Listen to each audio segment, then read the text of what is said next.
It's time for the Wrestling on Wii, SmackDown, and Rampage King Size Review Joy and Blunt Ratings. Now, here are your hosts, The Boss, Mr. HD, and Two-Face the Wild Boy. What's going on, everybody? It's your boy, Mr. HD, in the building. And as you can see, we have a substitution, last-minute substitution. I got the homie Super High, Travis Sly, in here with me, filling in for Two-Face the Wild Boy on this good Saturday afternoon. Hope everything's good with Two-Face. And the boys over there. Super High, how you doing on this good Saturday, man?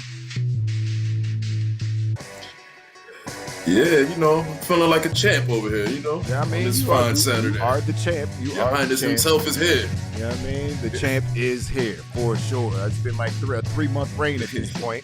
You know what I mean? I'm getting sick of your ass. You know what I mean? Can you talk about it? Give up the strap. That's what's up. That's what's up.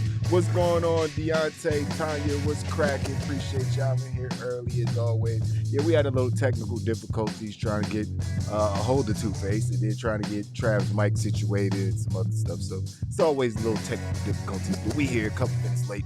What's going on, y'all? We got a lot to talk about this Saturday. I love doing these daytime streams. This is so much better than doing them shits at 11 o'clock at night when I'm all tired. I'm all awake and it's daytime. It's light outside and shit. So feels good. Happy to be here with you guys on this good Saturday. So we gonna talk about SmackDown first, Travis. I notice you don't normally talk about SmackDown with us, but we gonna talk about SmackDown because last night was the first night of the WWE draft, something they've been doing for the last decade or so, I guess, and it's been fun sometimes, and sometimes it's just been like, what the fuck is this?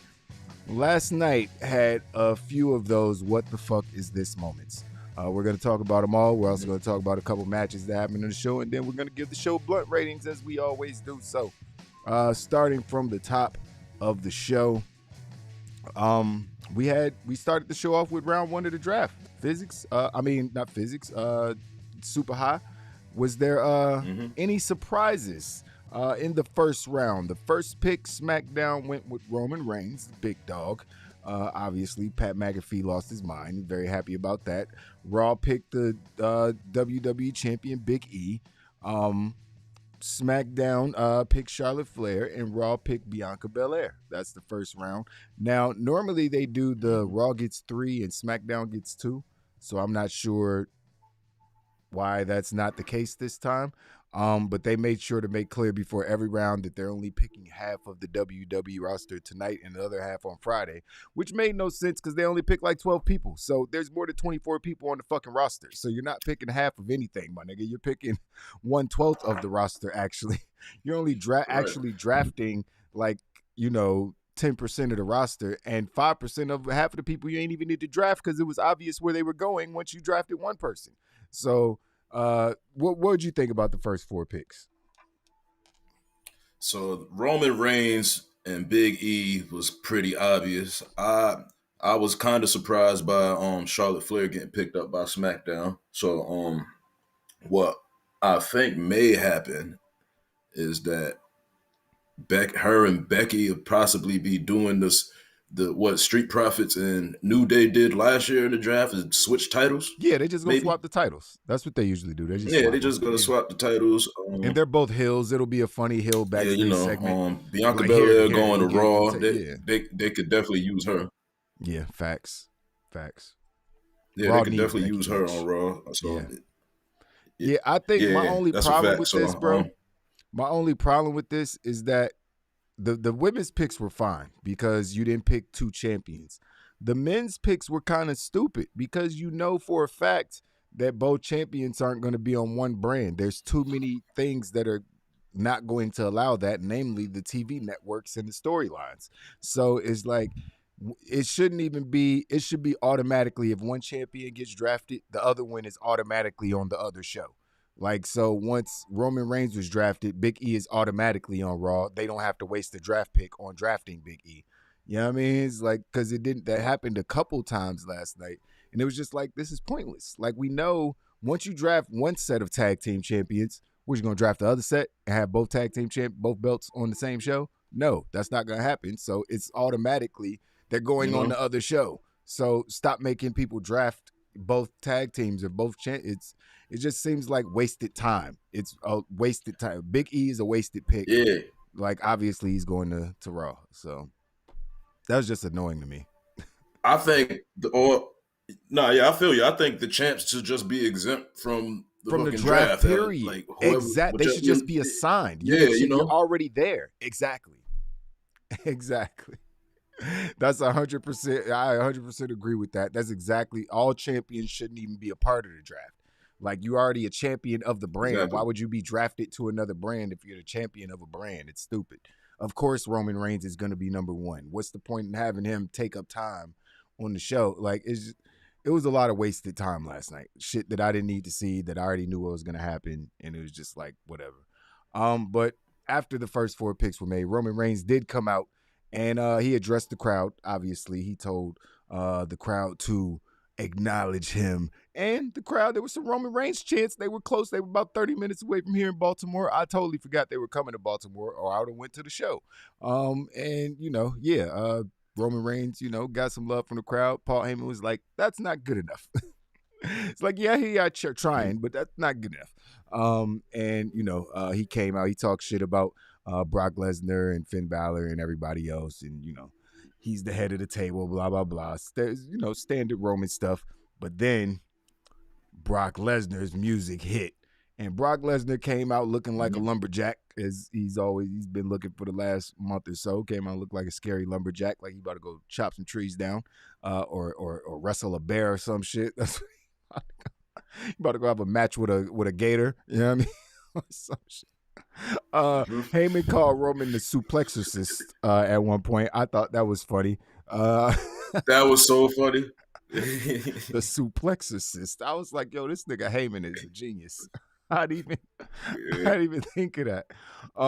But then that's when Lesnar came out. Yeah, a little face stare off with Roman. Then Roman got up out of there before he got suplexed first a couple times. And then Jimmy and Jay ran down, tried to make the save, and then they just started getting tossed all over the ring.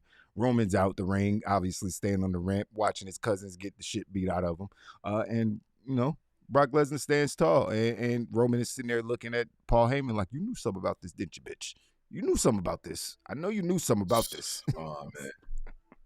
So, Lumberjack Brock. That's what they should call him now, Lumberjack Brock. I mean, Keith Bearcat Lee, Lumberjack Brock. Like, I want to see that. You know what I mean?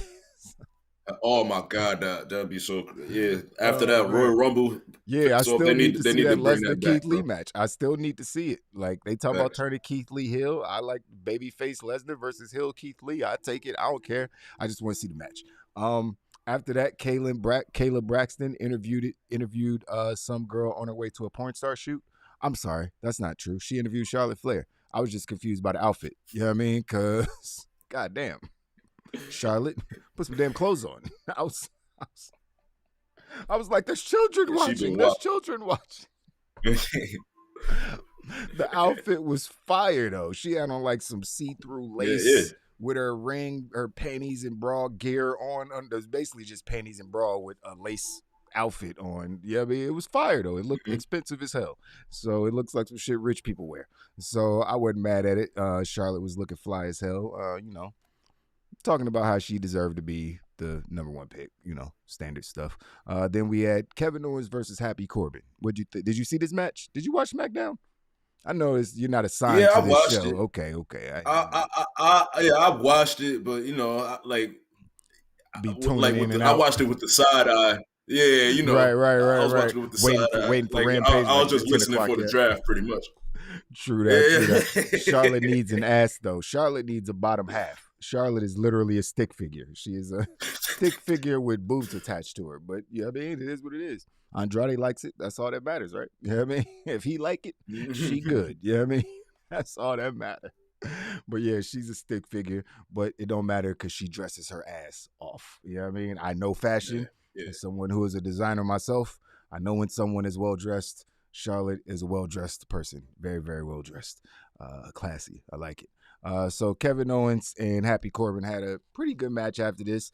Corbin came out with his guy that he's now calling what they call him was Madcap Moss. Madcap. What? I don't even know what that means. Me neither. But whatever. What's a madcap? Is his hat angry? I'm not sure. Is his head? Is he angry in the head? I don't know what. Is it a double entendre? Does he lie? Does he lie? Yeah, does he lie all the time or something? Like right. Madcap, right? Madcap. That's what I'm gonna go with. He's a madcapper. That's what it is.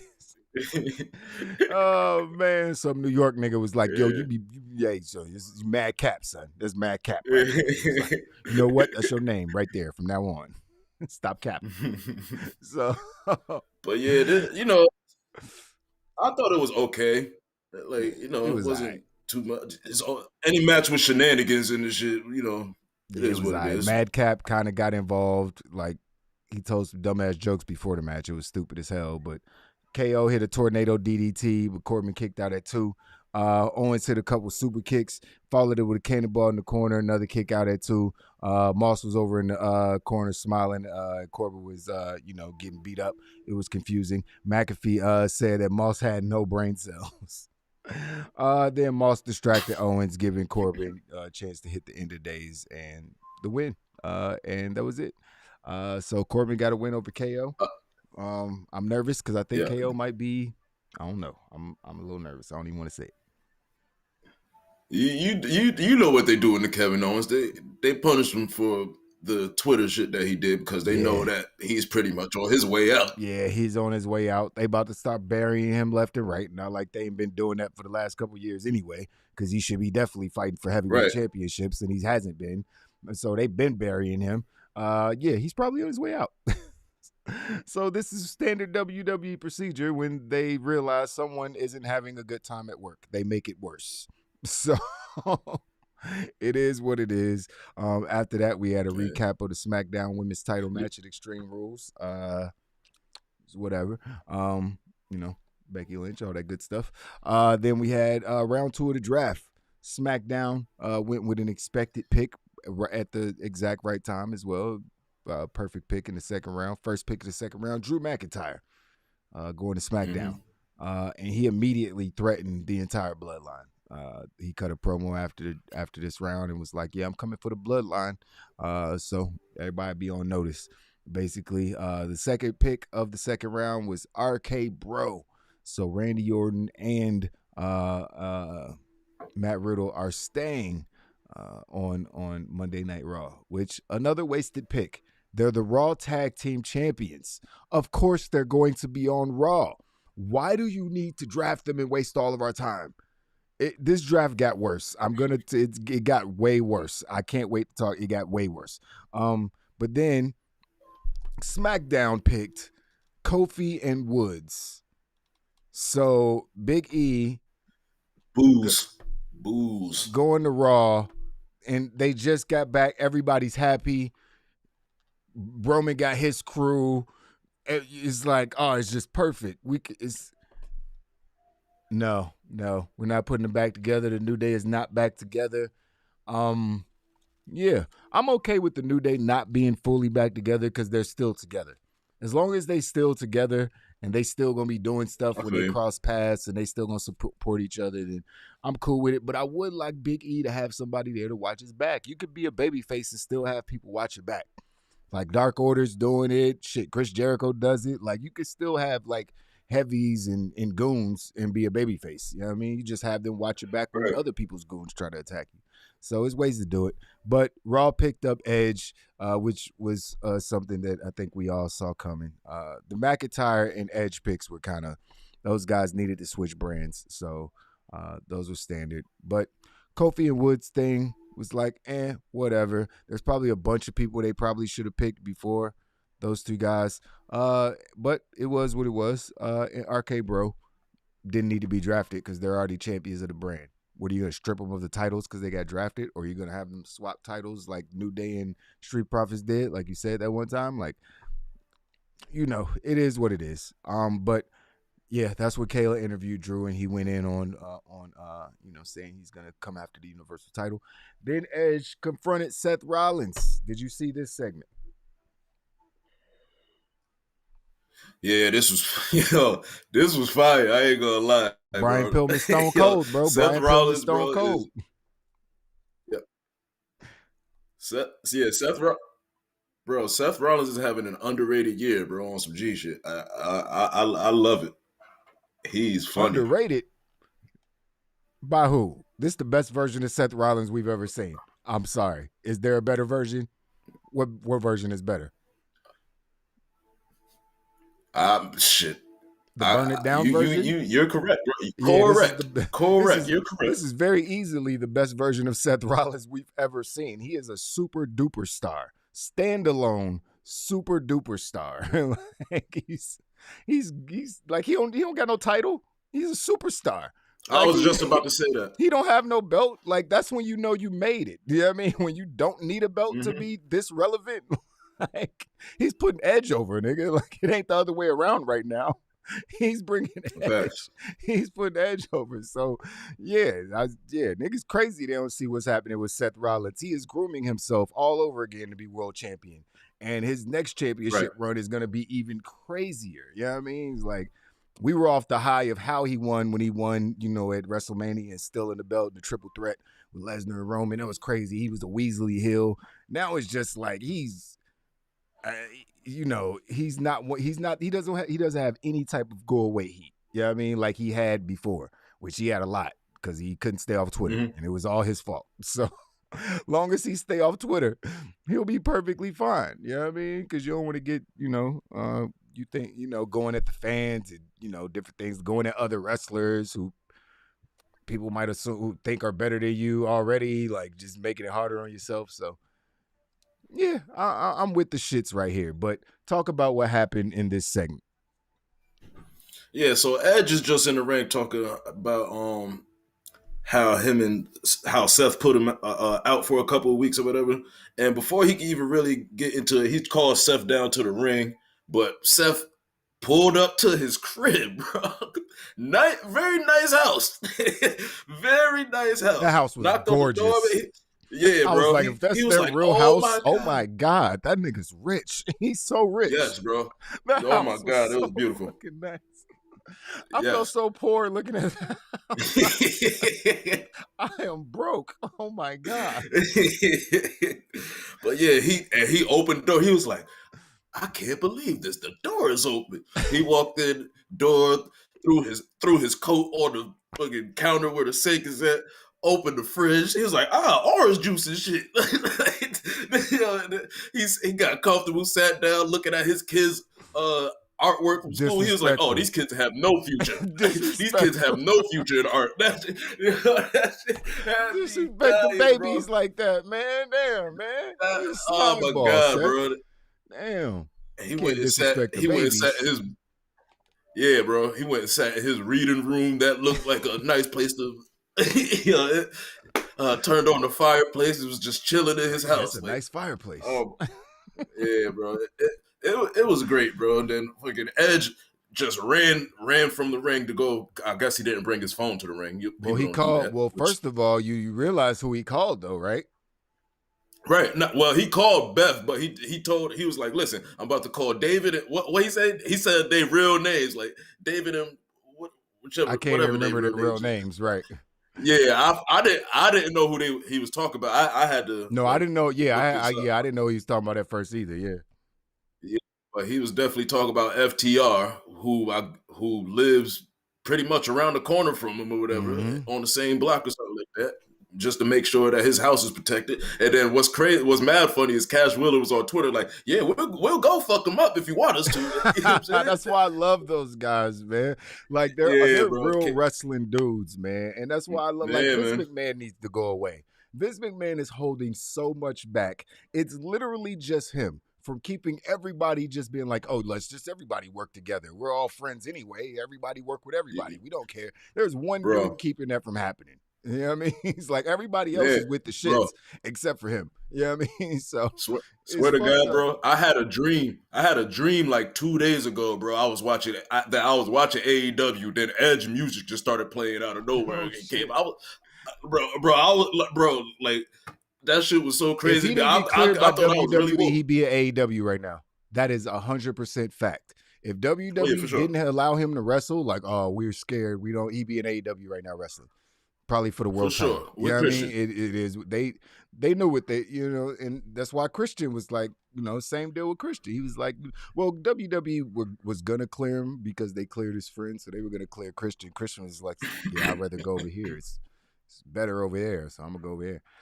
So yeah, this segment was awesome. Edge, excuse me. Edge, acting ability is amazing. His level of panic, he sold it properly. Like if you see someone in your house, you're not gonna sit there and cut a whole nother promo. You're just gonna panic, you know what I mean, and sprint out backstage and start calling whoever you know to get help. Like that, he did everything that a normal person would do in that situation, which made it Right. more believable. Even though he should probably lock his doors. I know you live in the middle of nowhere, like said. Yeah, bro, Lock come your on. doors, my nigga. Lock your doors. Tripping. But then after that, we had Carmella versus Liv Morgan. Carmella came out looking like a sexy ghost. She was in all she was in all white. She just basically comes out in whatever she's about to fuck Corey Graves in after the show. She's just literally she does not. That is not ring gear. That is lingerie. I know the difference. There's two. I am aware of the difference. That is lingerie, not ring gear. She is preparing for her evening, but she's preparing for her evening. She's like, I ain't gonna even have to change. I'm gonna be all sweaty and ready to go. So her and Liv Morgan had a third match. I think it's their third match, maybe fourth. But hopefully this is to wrap up the rivalry. Liv Morgan did end up getting the match, the win. Carmella put on a dumbass mask at one time because she was, you're not going to break my face. So she put on a sparkly mask and then took it off afterwards. The crowd chanted, "You look stupid." Yeah, the crowd chanted, "You look stupid," and that was it. So after that, we had round 3 of the draft. SmackDown picked Happy Corbin and Madcap Moss. All right. Raw picked Raw picked Rhea Ripley and Nikki Cross. So they're staying on the show they're on. SmackDown picked Hit Row. I was very happy about that. Obviously, it's been rumored for the last week or so. A lot of murmurings about Hit Row getting called up, and it is official. You know what I mean? B-Fab, Swerve, Top Dollar, and The Adonis all going to SmackDown. It's going to be tight because I love this group. How many times did Swerve defend the North American title? Once. That's crazy. He defended against Elgat Del Fantasma, right? Yeah, I guess. I don't even remember. I'm pretty sure he beat him for it.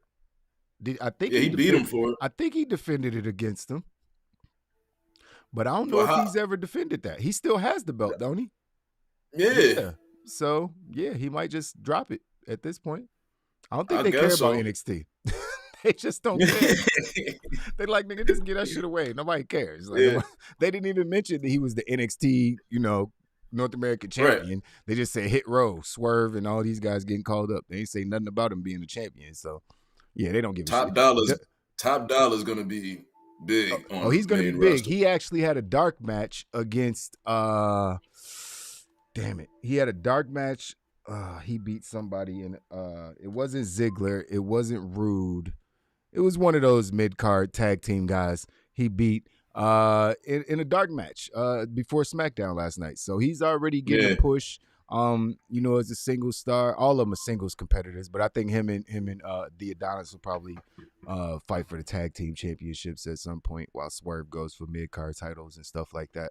I'm looking for Raw. WWE needs to inject some, I wouldn't say diversity because WWE is very, very diverse. They need to inject some hipness. Like they need more than Sasha Banks to be hip and cool. Like it's just like there's nothing cool about it. Like Roman Reigns is cool, you know what I mean? But he's cool because because he exudes cool, but there's nothing like current or like it doesn't feel young. It feels old. You know what I mean? The show feels old. Right. But you put a group like Hit Row on there and it feels like a younger, more vibrant show.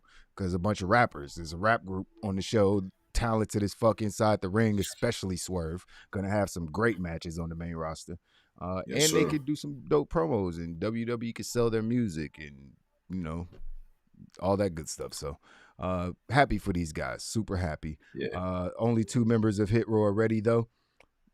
Yeah, I mean, I think the Adonis and Swerve are obviously the better 2 in-ring guys, but I think B-Fab is, she could be the mouthpiece.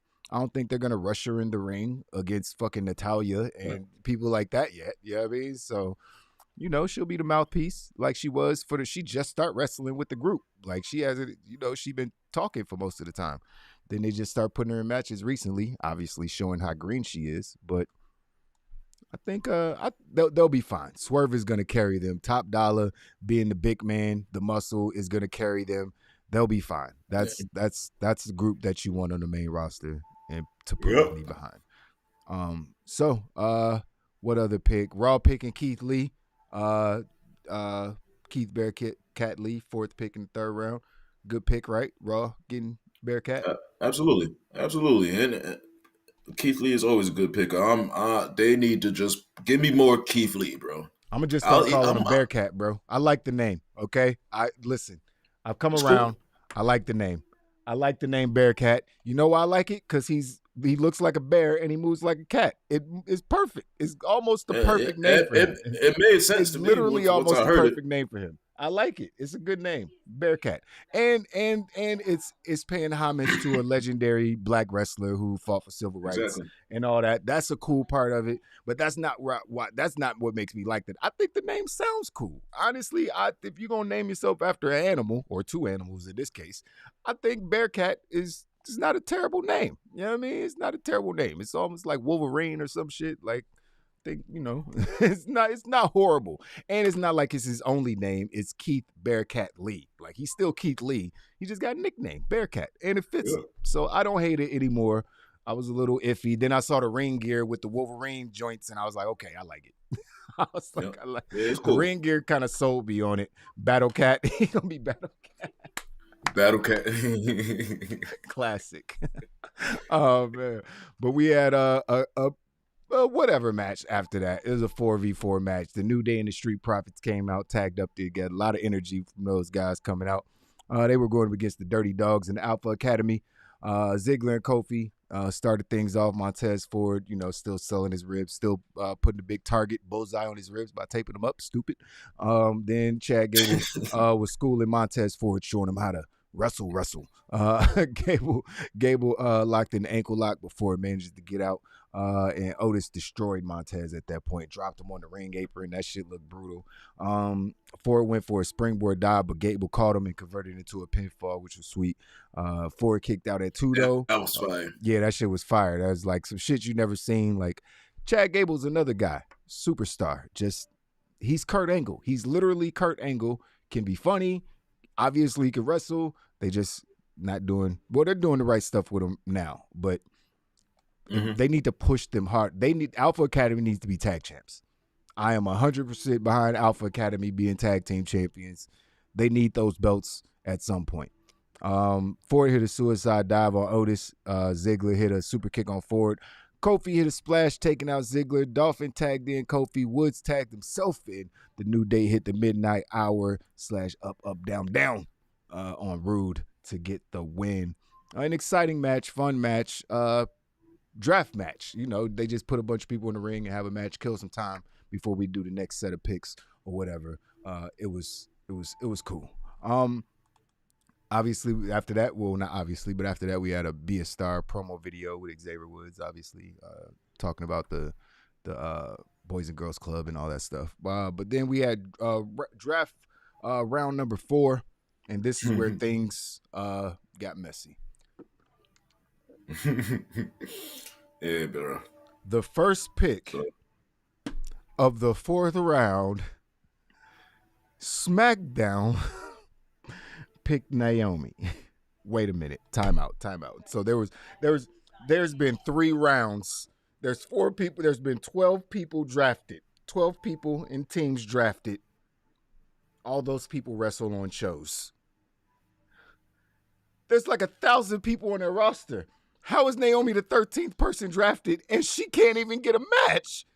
And how is she drafted to the people that won't give her a match? Why did you draft her if you're not going to give her a match? Bro. This is so confusing. There's so many people. There was champions that aren't drafted yet. Why is Naomi being drafted before champions? I'm so confused. This is so stupid. Like, clearly you're trying to set up a feud between Naomi and Sonya, but this is a horrible way to do it. This is a horrible, like, Naomi should have went undrafted. She should have had a problem. She should have went up to Sonya or did something behind the scenes, talked to Vince or something. I'm on SmackDown. This is where because everybody who don't get drafted just gets placed places.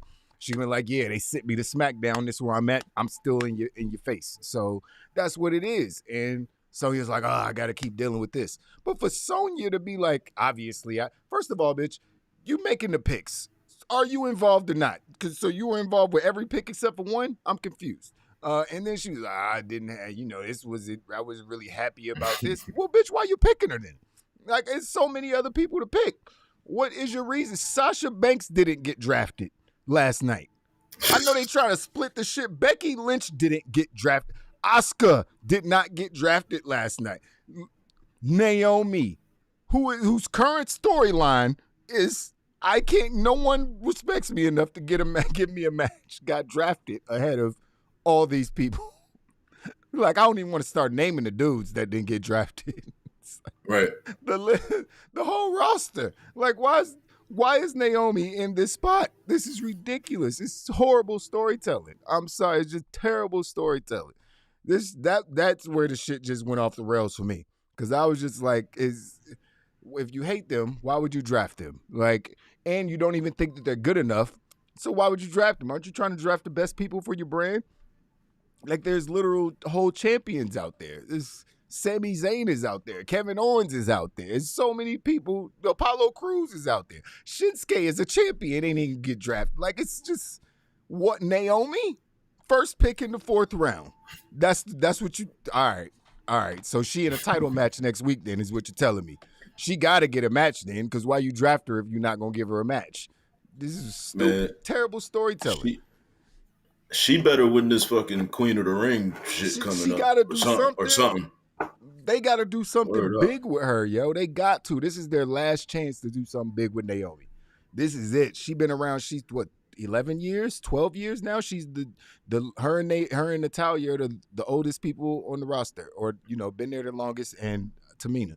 Those are the 3 oldest veterans on the roster. They got to do something with her, man. And she's talented.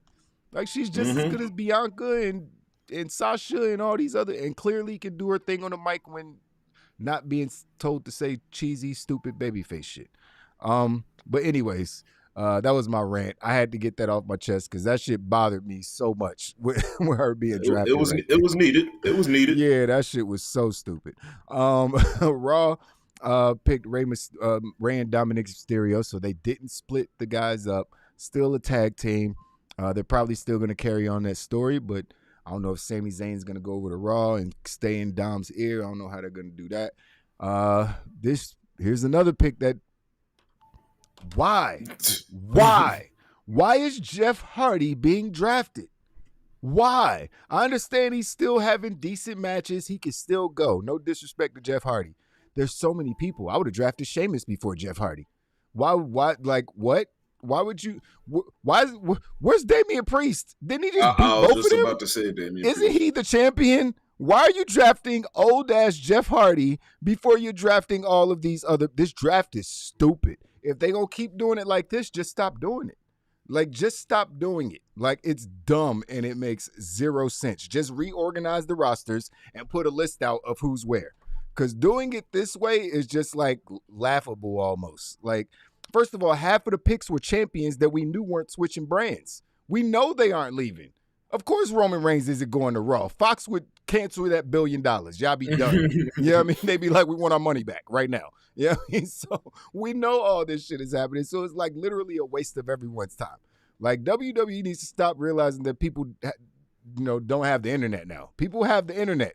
People read the dirt sheets. We know everything that's going on. Everybody knew Hit Row was getting drafted.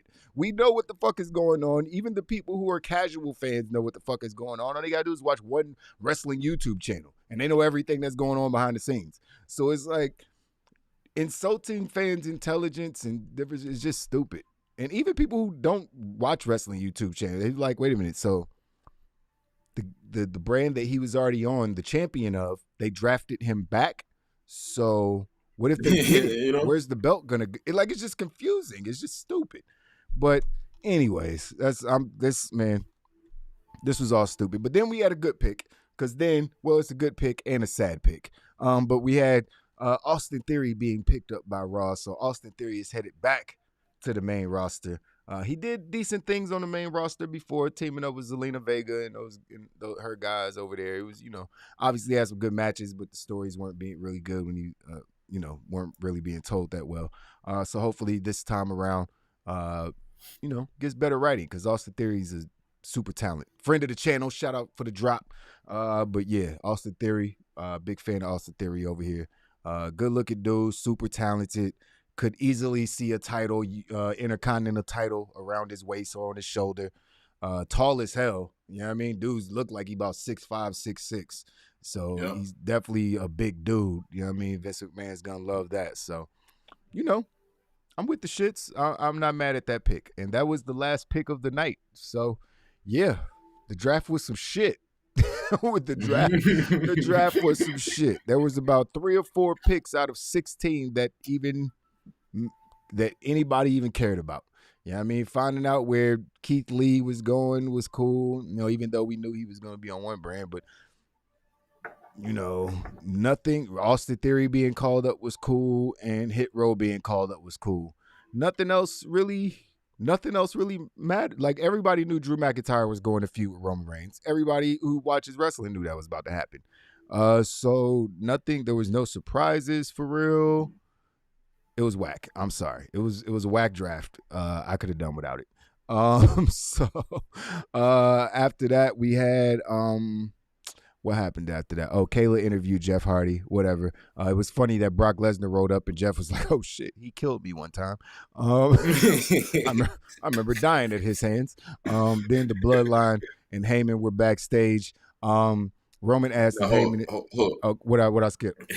Cause you gotta explain. Brock Lesnar came up and he was like, thanks to my friend Paul Heyman, Brock Lesnar is now a free agent, and Brock Lesnar does whatever he wants, and then dropped the mic. And then that's when it went back to Roman Reigns in the backstage, and it panned from the Usos to Roman Reigns, and then when it panned to Paul Heyman, bro, and he had the tears in his eyes, bro, I was like, yo, Paul Heyman is so good, because he really looked distraught.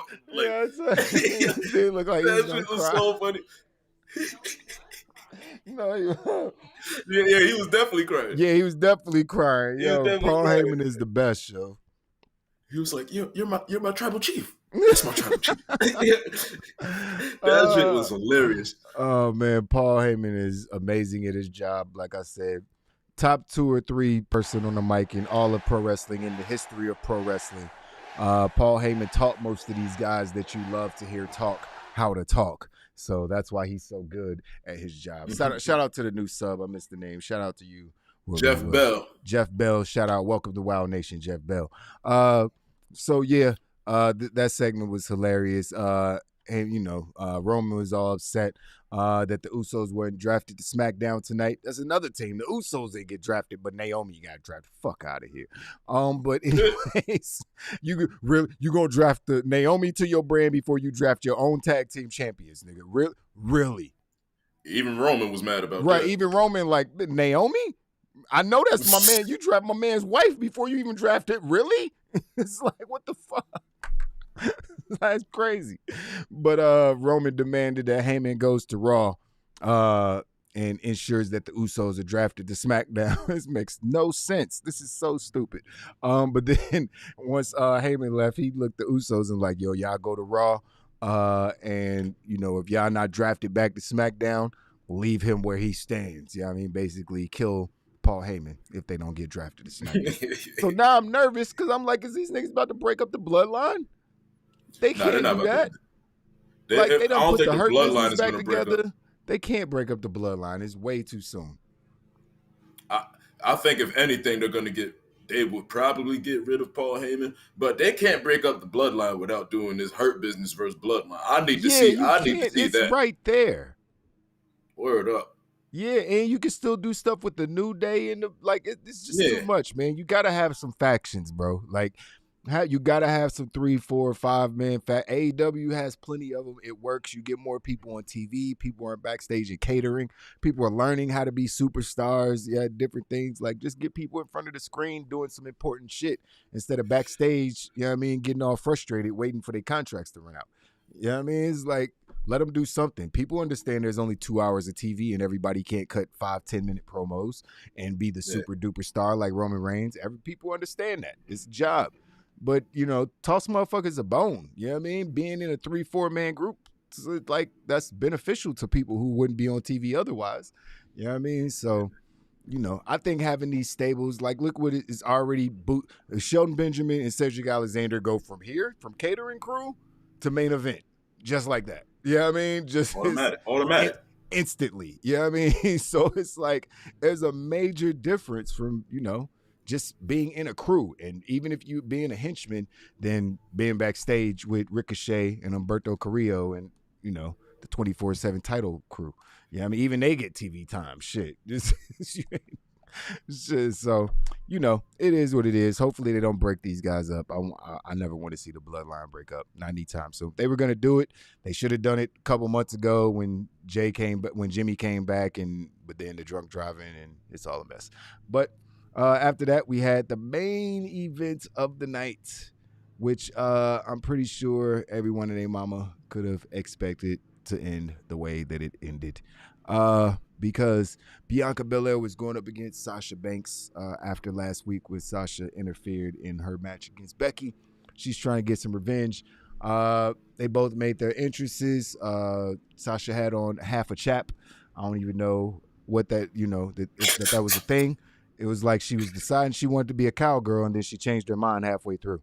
She was like, you know what, I'm into the cowgirl thing. And then she put on one leg. It was like, you know what, I'm a little tired. I'm gonna just go ahead and stop right here. One is enough. So she just came out. She came out with one chap on. And then Becky came on commentary in another fur coat, looking hot as hell, and not hot the good way, like actually hot, like sweating, like me right now. And she said Bianca and Sasha will challenge Becky at Crown Jewel in a triple threat. I think we were all looking forward to that. It's going to be for Becky's title. I'm excited. Everyone's excited. That is a match I wanted to see. Becky's complaining, saying, I ain't asked for that. The champ should be able to make her own matches. Why I gotta be in a triple threat? I ain't want to be in a triple threat. And Michael Cole is trolling her on commentary. They were going at it. It was kind of funny, her and Michael Cole going back and forth, honestly, on commentary. She was flexing and shit on commentary, showing off her guns. And Cole brought up Charlotte, and Cole brought up Charlotte, and Becky says she never lost that Raw Women's title, which she's right about. Sasha counted the KOD in the match at that point, but Bianca quickly kicked Sasha as she rolled out the ring. Sasha's on the floor at that point as Becky is next to her standing tall, because Becky was talking shit. She was like, this what I'm going to be. This what I'm going to be. Because I guess Cole said something like, you could be, you could lose your title. And she was like, nah, this what I'm going to be. So before they went to commercial. After the commercial, Cole tried to remind Becky how triple threat worked, and Becky flipped the fuck out. You could tell Becky felt disrespected. She was like, bitch, I won the belt in a triple threat. Do you not remember? I main evented WrestleMania, bitch. Mike was like, yeah, I called the match. She was like, yeah, motherfucker, you called the match. Stupid. You trying to explain to me how why is you explaining works, this to me? Like, why are you trying to explain to me how wrestling works, bitch? I'm the wrestler. Fuck. So she was clearly annoyed. Like it was like a shoot at that point. But Sasha hit the frog splash on Bianca, who kicked out at 2 again. Bianca hit a flapjack. But Banks kicked out at 2. Bianca looked to hit a KOD again on the apron, but Banks got back in the ring. Banks goes for a sunset flip to the outside, but Bianca counters and almost ran into Becky. Hit the And then Becky and Bianca had an exchange of words, obviously, outside of the ring. We're not done with those two yet, of course. Bianca tried to get back in the ring, but Becky caught hold of Bianca's hair, and Banks capitalized, getting a roll-up win. As Banks was celebrating, Charlotte attacked everybody. Yeah, like all you seen was came a out boot, of just nowhere. a big ass boot just out of nowhere. Like, whose leg is that? What the fuck? Whose long ass spider leg was that coming out of nowhere? It was Charlotte. And yeah, she destroyed both of them, fucked up everybody.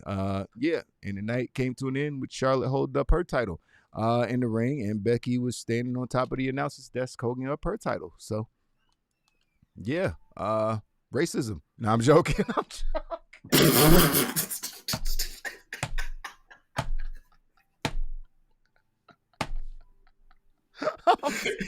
I'm playing. Oh yeah, you just gonna have these two white ladies standing over these two black girls like this? Is that the image you want to put out there, WWE? Oh, man. That was funny. I'm sorry. I'm not serious. I'm only joking. I swear to God, I'm only joking.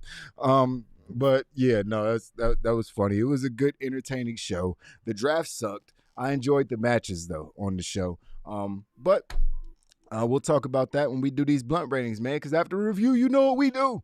It's time for those blunt ratings. Let's get into it. It's time for the Blunt Ratings. If this is your first time tuning in, this is how the Blunt Ratings work. We take each show and break them down into 5 categories: matches, promos and backstage segments, storytelling, commentary, and the crowd. For each category, each show can get up to 5 blunts. The average score of those 5 categories stands as the official Blunt Rating. Those are the rules. Now let's get right into tonight's edition of the Blunt Ratings. We want the smoke. Talk to him. We want the smoke. We want the smoke. Come on, Charlie. Guess it's only right.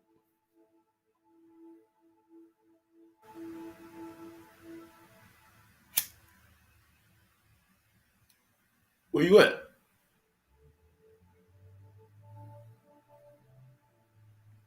I can't hear you.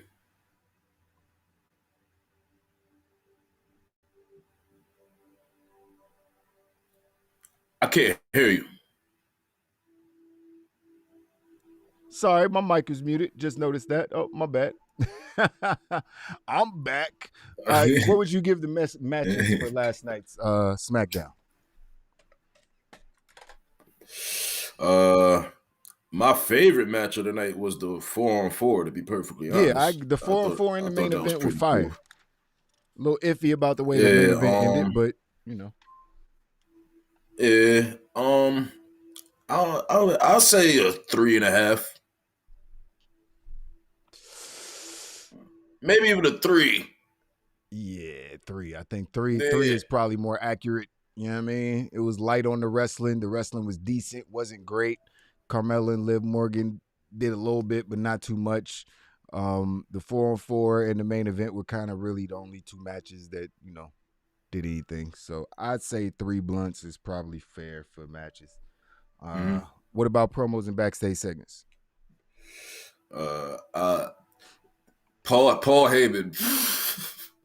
That segment alone. I mean, Paul Heyman gets a 5 for crying. Like, if you can cry on the spot, it's a talent that most people don't have in acting. He's not even a real actor. He's a professional wrestler, and yeah, so it's crazy. But besides that, wasn't nothing too crazy. Does the drafting count? The draft counts as promos and backstage. Oh, so then it's like a 2.5. Yes, as you know, we gotta the draft was the show, so it definitely plays into all of this. Yeah, I would definitely say promos and backstage. I was like the Paul Heyman Roman Reigns shit was really good. Edge and Seth's segment was amazing. So yeah. I would probably say 3. You know what I mean? Just because the draft, cool. The draft was trash and the other storytelling was good. So I'd say 3, somewhere in the middle right there. Storytelling. Okay. As far as Seth and Edge storytelling, that's fire. It's fire. Great, even the Paul Heyman and Roman Reigns shit. Like that story, I was like you don't know what's going on those between. 2 stories. It could come out that Heyman and Paul Heyman and Brock Lesnar are in cahoots. Like I don't know what the fuck is going on. So I love that story right now. Yeah, But then we got shit having like McIntyre Carmella. threaten the bloodline, I like that. You know what I mean? Setting up stories for the That's true. future. The ladies storyline, Becky, Bianca, Charlotte getting involved with all four of them. You got 3 of the 4 horsewomen. What if Bailey shows back up anytime? I know she's hurt, but she could show up any next I 3 or can't 4 wait months. for Bailey to That's come gonna back. be crazy. Like with Bianca, now it's 5 horsewomen for real because Bianca's just as good as those 4. And you throw Asuka in there. Somebody else said. They need to call up. Bro, you got Asuka. There's a whole nother separate 4 horsewomen group. To me, That's a fact. It's Asuka, it's Naomi, it's who did I just say? Asuka, Naomi, Bianca, and you would probably throw one more in there like a Rhea Ripley or somebody like that. Rhea. Like who? It has to be Rhea. It has to be Rhea. Like, I was like, it has to be Rhea. You're right. Like, there's a whole nother crop of women that are just as good as the 4 horsewomen. You know what I mean? It's like Rhea's like, borderline, but these women are super talented. So there's plenty of people that they got to work with. I love this storyline. I say minus the draft, I say 3.5 blunts for storytelling. Just because all the story is SmackDown. The storytelling is good. The writers are good over at Fox. So I think the storytelling was good. What about commentary? Pat McAfee is always fucking great. At least 4 blunts. At least 4 blunts. He makes Michael Cole. Because Michael Cole is a super troll. He's a little troll, and I love it. Like, he's a little angry troll. He knows how to poke people. Michael Cole will poke motherfuckers and won't stop. He'll be like, especially heels. Yeah, that's bad. He'll be like, what about this? But I think Pat McAfee might be my favorite partner for Michael Cole. Personally. I mean, Michael Cole and Jim Ross were really good for a long time. I never liked Michael Cole, bro. I feel you. But Pat McAfee makes Michael Cole likable. You're right. Yeah, exactly. He makes him tolerable. Exactly. Because Michael Cole doesn't seem so uptight when he's out there with Pat McAfee. He seems like more, because McAfee not going for that uptight shit. You know what I mean? So he like, I gotta, relax when I'm around this dude and just, do what I do and have fun. And Michael Cole's not a stiff. Like, we've seen him on Ride Along and shit like that. He's a dickhead. He tortures Byron Saxton. Like, he's an asshole. He's a funny asshole. You know what I mean? So he could be like that. He's just, he's got Vince in his ear for 3 hours straight. It's, very hard to do your job at that point. Becky Hurt commentary. No. I think the interaction between her and Michael was funny. I think Michael trolling her and her going back at him, I think it was pretty good. Yeah, I thought that was pretty good. I say a 4 for commentary. I agree. Yeah. 4 blunts for commentary. What about the crowd? Damn, I don't even remember the crowd like that. But the crowd was all right. They popped for Brock Lesnar. They acknowledged Roman Reigns. They did. It was Baltimore crowd. They let Carmella know they didn't like what she was doing. It was good. It was good. I say 4 blunts for the crowd. Yeah. I was gonna say 4. Yeah. That's a fair number for the crowd. Shout out to B Moore. What we got? 6. We got 8. 14, 17 and a half. Let me do this math real quick. Why is it that up? Okay, there we go. Let's see, 17.1 equal 3.5. Look at that. It's 3.5 blunt rating for the show. 8th. Yeah, it's an 8th. You know what I mean? Got an 8th. Got a KD. Pretty good show. SmackDown. I think the draft kind of messed the show up a little bit because the draft was just trash. It was stupid. Naomi? Really? You drafted Naomi to the brand that you won't let her wrestle on. What? It's like you drafted her before like 5-6 champions. You realize that, right? Like, it just doesn't make any sense. Like, what's the point of drafting champions back to their own brand? What's the point of drafting both champions when you know that you're not going to have both sets of belt on one show? You should, like you said, Trav, I was saying that if you draft one, the other should automatically be placed on the other show. But like you said, they should just be automatically stay where they are. If they're a champion, they should automatically just stay where they are. Everybody else should be entered into the draft pool. Like Roman Reigns doesn't need to be the number one pick. He's already fucking Michael. LeBron James ain't the number one pick next year. He's still the best player in the league. You know what I mean? It's like you can't be the number one. You can't be the number one draft pick every draft, my nigga. You only the number one draft pick in one draft. You know what I mean? Roman Reigns been the number one draft pick in multiple drafts. That's not how drafts work. Somebody called WWE and let them know. You know what I mean? It's like you're in a draft one time. So they gotta like include. Sorry to cut you off. Go ahead. They gotta include like they gotta include like trades and shit like that into the right. Like, you know what I'm saying? All that exactly. Like we made this pick, but we're gonna sense. trade these 2 picks for that 1 pick. Like that's storytelling. That's good. And then you can have angry wrestlers who were a part of deals that they didn't want to be a part of come out and be nigga. That's real sports. You trying to make it real sports? Make it like a real sports. There's so many stories you could tell just off of that. Just off of that, people, being put in deals that they don't. Nigga, that's turmoil that happens in real life sports. So if you want to inject some of that into wrestling, it could work. But the way you doing it like this, it's terrible. He said Kevin Owens drafted the main event. Oh man, I mean, hey man, Kevin Owens drafted the AEW in about 6 months. just wait on it. Just wait on it. But yeah, man, I thought that I thought that the show was pretty good. Just a couple of things didn't make sense to me, but it is what it is. We're going to take a 4-minute and 20-second break, ladies and gentlemen, and we'll be right back with the second half of the Super Review. We'll be back to do the Rampage review, which was also a good show.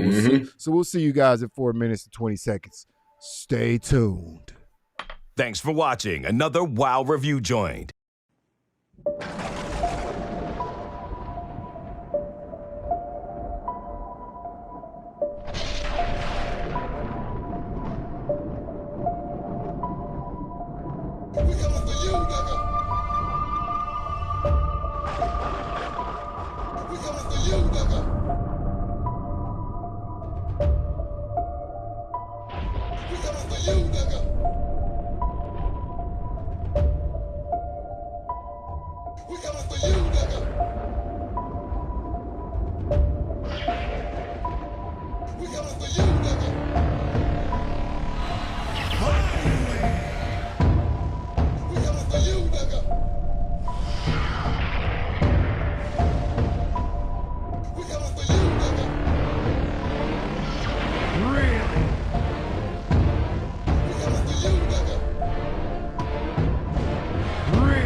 Mikasa Sukasa. You Eddie, right? Yeah. Look like Eddie Guerrero, man. You like to watch wrestling? Yep. Have you ever watched wrestling? On weed? That's the way to see it, man! It's rock!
Who got signed? Who got released? Who's got heat backstage? Want more pro wrestling news and rumors? Tune in for another Wild News Joint.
If you can't say something entertaining, then shut the hell up! Wrestling on Wii. Wrestling on Wii. Wrestling on Wii. Moving pictures. There we go. Sorry, guys. Had a little technical difficulties. Had to stop that real quick. But we back with the Rampage review. Let me get the homie Super High back in here. He's going to join me for this review as well. We're going to get the nameplates and everything up there real quick. We're just trying to get everything set up with this stream and these new overlays and shit. Doing 3 shows in one stream is a little difficult. Not really, but we tightening it up over here. But let's get into this Rampage review, man. So we not here for 12 hours today. How'd you enjoy Rampage last night? It was a quick show. It's like being injected in the arm with a needle of with just a quick IV, wrestling IV or some shit. You know what I mean? It goes by fast. Our wrestling shows is the wave to me. It should right be the now, new bro. thing. Between Rampage, New Japan Strong, I'm about to start watching MLW, bro. They just started like a new season, shit. They like their first 2 episodes into that. I'm gonna start getting into that. Okay, a little bit. But yeah, our wrestling shows, bro, is so entertaining because it's them shit is exciting. I love it's the our exciting wrestling because they're shows, trying bro. to rush they're trying to get through shit quick. Man. They don't waste time with a bunch of fluff. It's not too much. Yeah, it's not too much. You don't get tired or bored watching it. Like, yeah, the show was good. So start from the top. Obviously, we had a banger. The match started off with a banger. This was a 5 blunder in my opinion. Yeah, it was I'm not close. sure what you think. I think it was close. It wasn't as good as him versus Kenny, but Nah, it was good. him and Kenny was 6 blunts. Yeah, facts. Facts. But yeah, bro.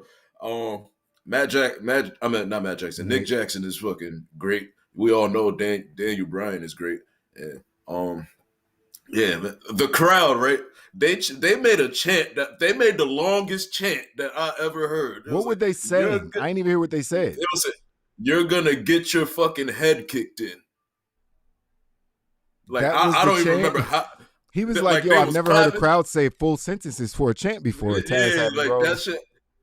Like they could have simply go like, "Kick his fucking head in." Like that's simple. Like they had made a whole sentence. That I found that hilarious. But Daniel Bryan was kicking the shit. Daniel Bryan was kicking the shit out of fucking Nick Jackson. He's playing no games in AEW right now, bro. He said stiff in an interview he's happy he can be violent. Stiff as hell, bro. Yeah, you could tell too. You could tell he's working stiff. He's not out there playing around. He's like, I'm here. I'm gonna do it. It's my last go.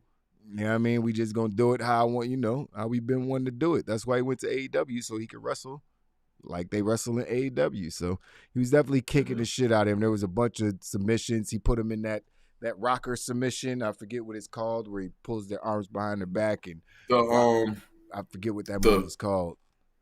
it's that shit that Juice and Thunder like made Yeah, famous. It's like the surfboard. The The surfboard stretch move. And Yeah, then yeah. and then he had him when he had him in the surfboard. He put him in the dragon sleeper while he was in that shit. Like he that. added that on, I feel like by accident one time, because I remember seeing him do it one time, and then he kind of just lost the grip, and then he just put him in a sleeper. I was like, oh, that'd be tight. And then I feel like he just started doing it more and more at that point, because it was like, oh, that looks painful as hell. You know what I mean? You got their legs locked up, and you got him in dragon sleeper. That's a finishing move. You know what I mean? For Hell yeah, bro. So, Nick Jackson had to gouge his eyes just to get out. Yeah, to get out. Of the Facts. shit. Like Facts. that was dope. But Nick hit that German suplex on the apron during the match. That was sick. Yeah. Scary as well, seeing Daniel take bumps like that. What else happened during the match? It was a great match. Y'all should go watch this match. Yeah, it was a 15-minute banger. Bangers, high speed, high octane banger. Lots of knee strikes, lots of kicks, all those different things that these guys do. They were telling a story how Nick is more of a high flyer and Daniel is more ground based. But Daniel beat him with one of our favorite submissions, cattle mutilation. Like I did, if he's gonna get to start using that as a finisher, I understand why he left the first place, but that would have never been a finisher in WWE, not consistently anyway. So the fact that he gets to use those moves that he's always had in his arsenal probably makes him very happy. And if he's happy, I'm happy for him. So that's how the night opened up. Nick and Bryan going at it. I just want to point out that Brandon Cutler is one of the greatest. He is. Geeks. He's one of the greatest geeks ever, bro. He's coming to his own in that role. He's coming to his own. That's a fact. I used to feel bad for him because he was like one of the first guys at AEW. He was supposed to be getting pushed and kind of just fell by the wayside when they start signing more and more people. But his role with the Elite he's doing something. That's what I'm saying. Like having a crew, being a part of a crew, even if you're a goofball or some shit, like it matters. Like he's getting TV time. Now he's getting over with people. Like him and Michael Nakazawa, they both over with people as just being lovable goofballs who just listen to their evil bosses. You know what I mean? It's like, I like it. I like what he's doing. So I agree with you on that. All right, you can talk about what happened next between Jurassic Express and the Elite. Yeah, after the match, Kenny Omega and Adam Cole came out to check on Nick or whatever. And then that's when Bryan was out the ring, but Daniel Christian and Jurassic Express came out to make sure that the Elite didn't do nothing or whatever. But then Omega, he ran away as soon. Omega he dipped as soon as shit got real. That shit was bad. He was funny. out. Matt got hit. Matt Jackson got hit with the kill switch. And then there was a point when Kenny Omega got back in the ring. He got put into the not the snare trap, the yes lock, and then that's when Jungle Boy put Adam Cole into the snare trap, and they both was tapping out or whatever, like right across looking from each other in the face and shit. Yeah, You gonna tap, bro? Yeah, I'm gonna tap, bro. It was good. It was tough. It was good. Yeah, it was good. It was good. A little staged, but it was good. It was good. Yeah. After that, go ahead. Oh no, you got. I was about to say you got it. Yeah, Ricky Starks had a awesome video package after that. Very well done, as always with AEW. Very expensive 4 or 5K cameras. You could tell. Got some good rigs, good steady shots on the cameras. Like they doing some good video work over there. Basically had a message for Brian Cage. He don't care that Brian Cage is big. He's offended that Brian Cage thinks he's better just because he's bigger.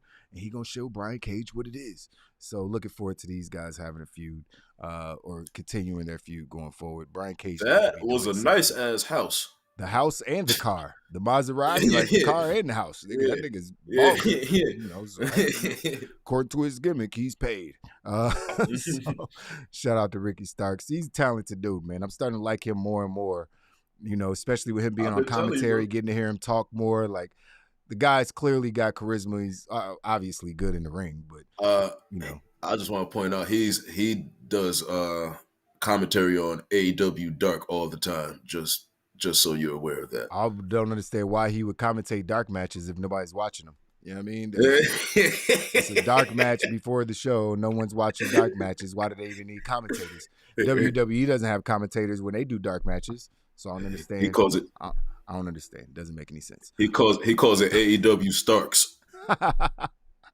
That's funny. That's actually funny. After that, a CM Punk video package, which was fire.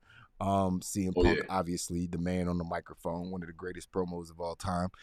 Just talking shit on the mic, you know what I mean? Saying he's warmed up. You know what I mean? The juices is revving. He done, got a couple matches in, still put over both people that he beat because he knows what Yes. he's doing Yes. as a professional Yes. wrestler. You know what I mean? You don't bury people, especially young superstars, after you just beat them.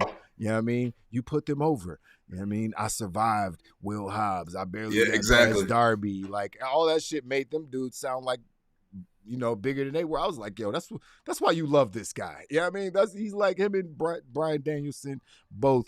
Like, they know how to put over people, even when they're beating them. You know what I mean? It's crazy. It's a simple concept, but it's crazy. I see what the hype is about now. Yeah. He's CM Punk is the man, yo. He's always been the man. Bro. Same dude Facts. since the beginning. So he cut that package. Then we had the main events of the nights, which I was looking. No, was it it the main event? It wasn't. No, it wasn't the main event. I'm tripping. That wasn't the main event. We had. Oh shit, that's right. Yeah, I'm tripping. You know what? Never mind. We're not even gonna do that. But yeah, after that we had Jade Cargill going against Nyla Rose and Thunder Rosa.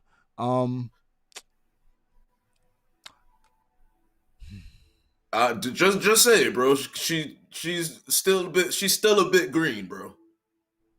This match was sloppy as fuck. I wanted to see it really bad, but then I saw it and I was like, I don't know if I wanted to see it.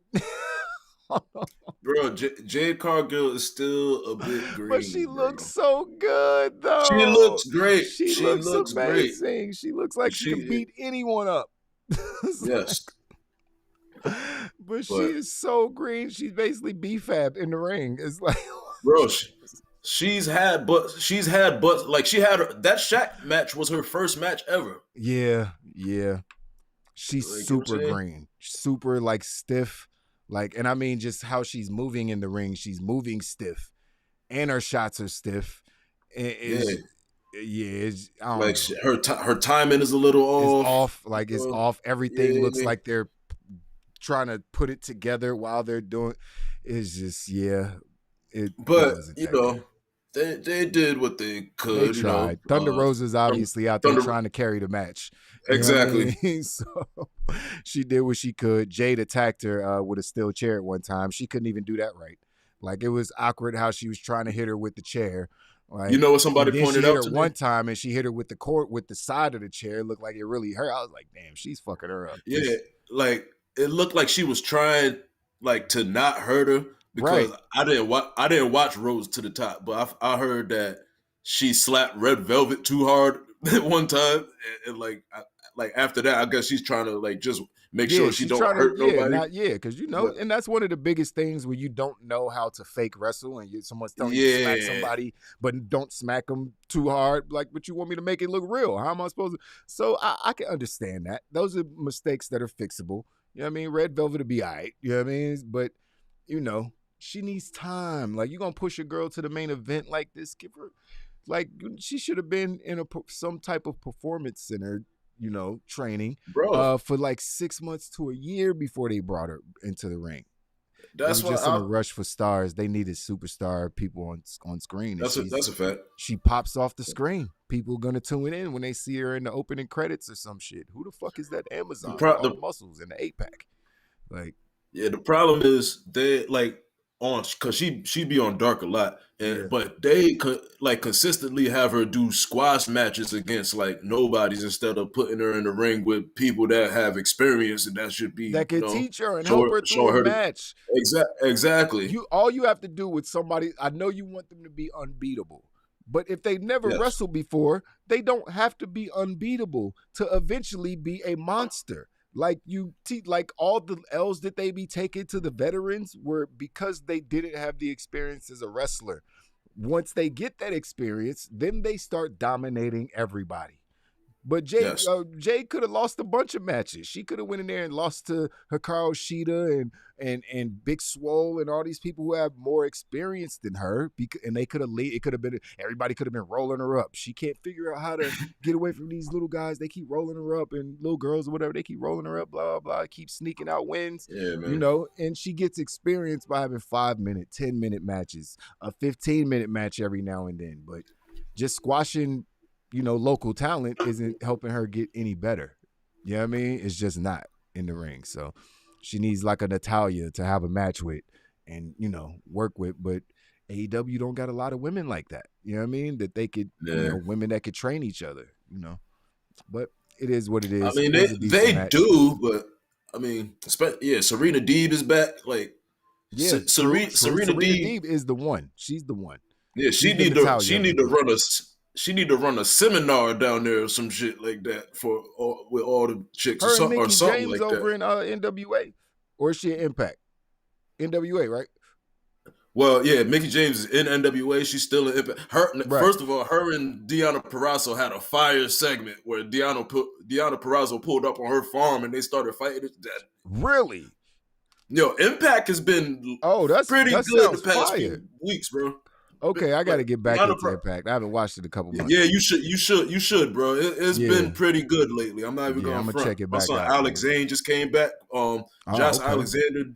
Josh Alexander's about to fight Christian. He's the one I have been keeping up with. Josh Alexander is who I have been keeping up with. Yeah, he did the Option C joint with the X Division title, so they're having a tournament for the X Division title right now. Yeah. It's pretty lit right now in Impact. All right, and we still looking forward to Mr. Rotunda showing up any minute or any week now. Right. Yeah, Impact has some potential, man. Hopefully they can crack, you know, get those numbers up on Thursdays. Yeah, Thursdays now. So And Bound for Glory is this month too. Yeah, facts. It is their biggest pay-per-view. Yep, that's right. So after that, we Jade Cargill got the win. I don't even know if I said that. After the chair shots to Thunder Rosa. Malachi Black had a promo after that. Another Malachi Black promo. It was good. Was what it was. He's sick.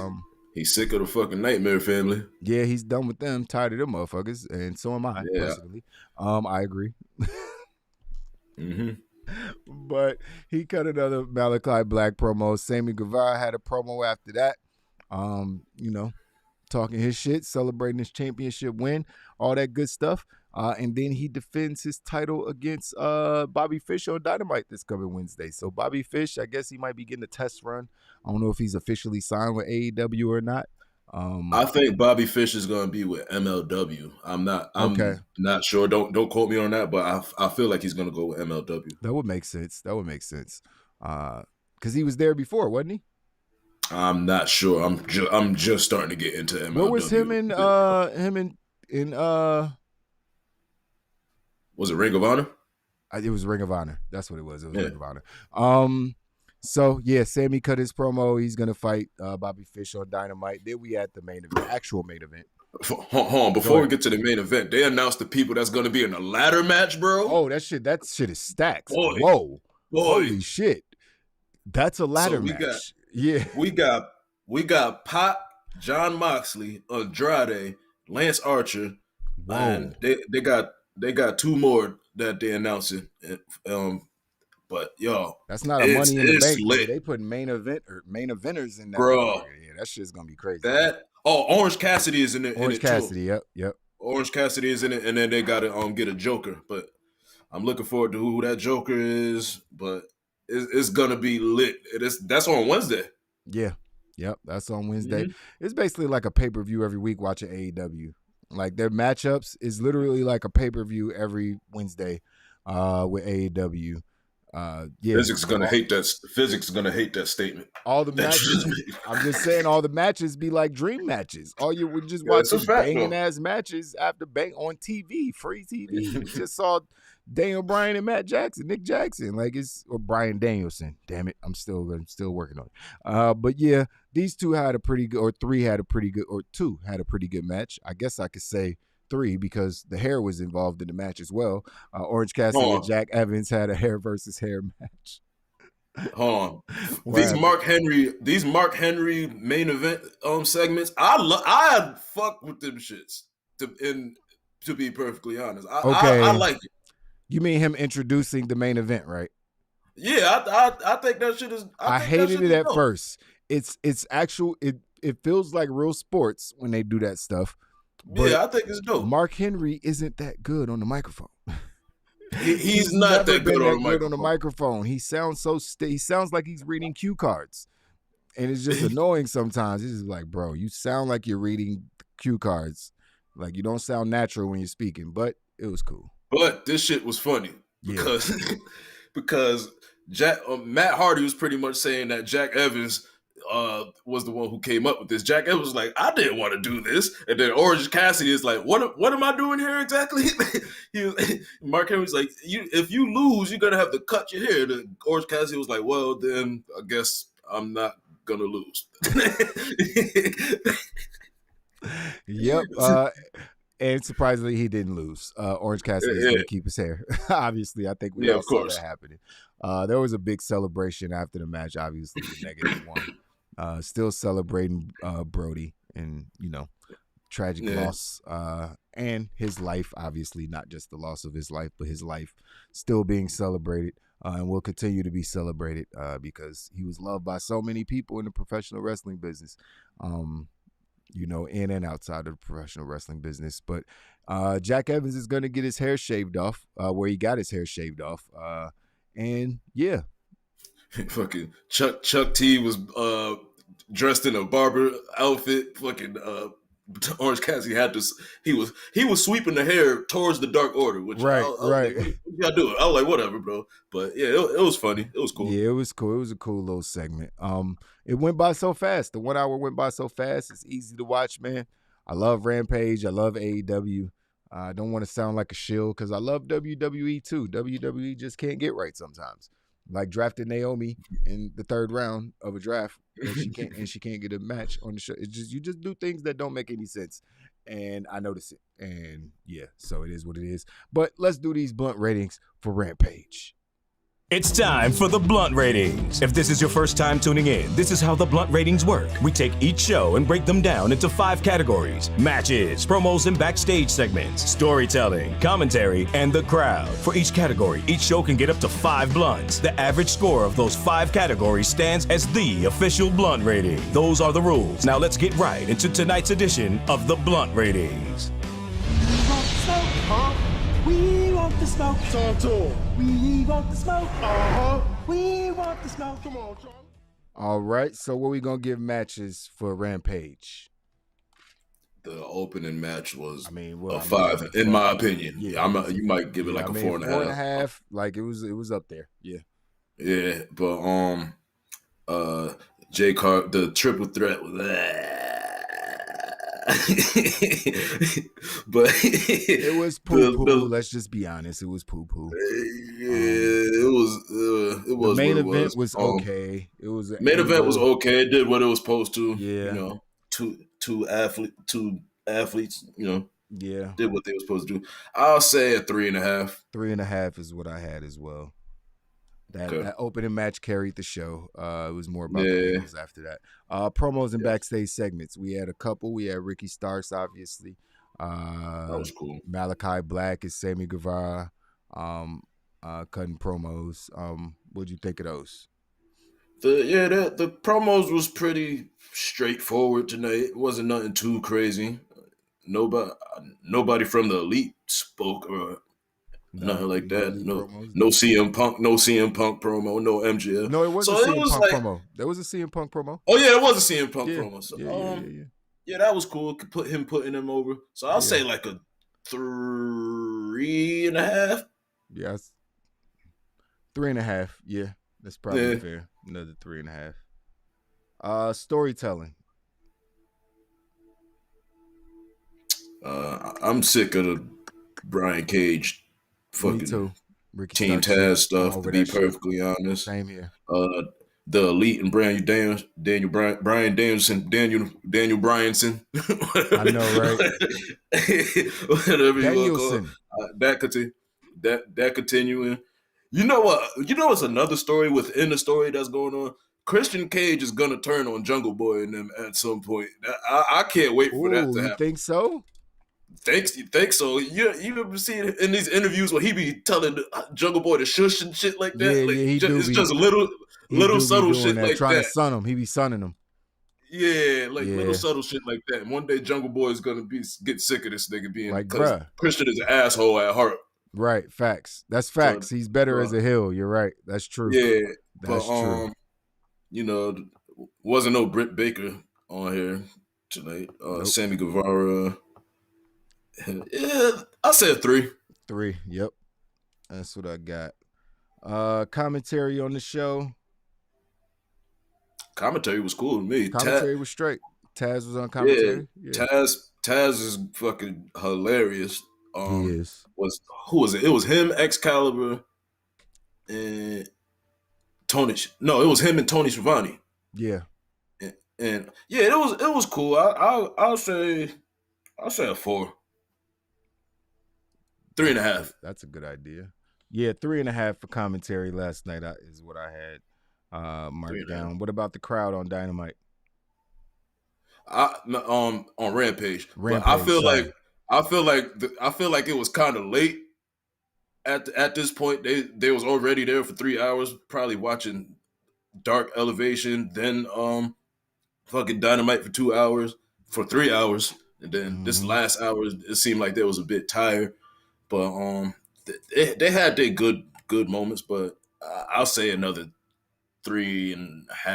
3.5 for the crowd as well. All right, cool. So we got 17, we got 7, 14, 17. Let's see what we got. That's a 3.4. So that's a 3.4 for Rampage. You had a 3.5 for SmackDown, 3.4 for Rampage. Pretty good shows last night. Good entertaining pro wrestling as always. Yeah, so that's it for our reviews and blunt ratings for today. That's the end of the king size review joint. But we'll be back in another 4 minutes and 20 seconds to run down the wrestling news, rumors, and updates of the weekend with another wild news joint. So we'll take another 4 minute and 20 second break, and we will be right back. See you guys in a second. Thanks for watching another Wow Review Joint.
Mikasa Sukasa.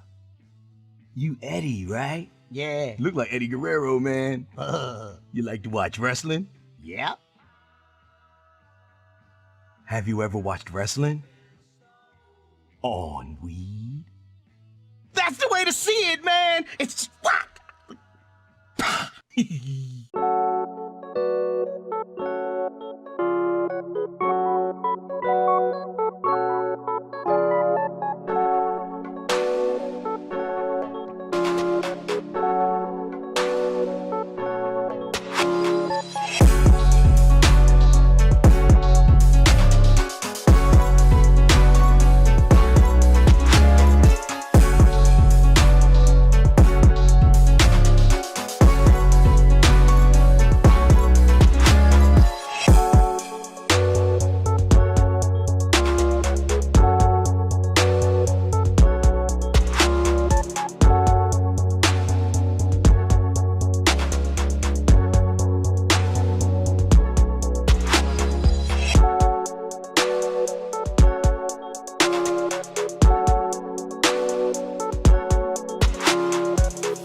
Who got signed? Who got released? Who's got heat backstage? Want more pro wrestling news and rumors? Tune in for another Wild News Joint.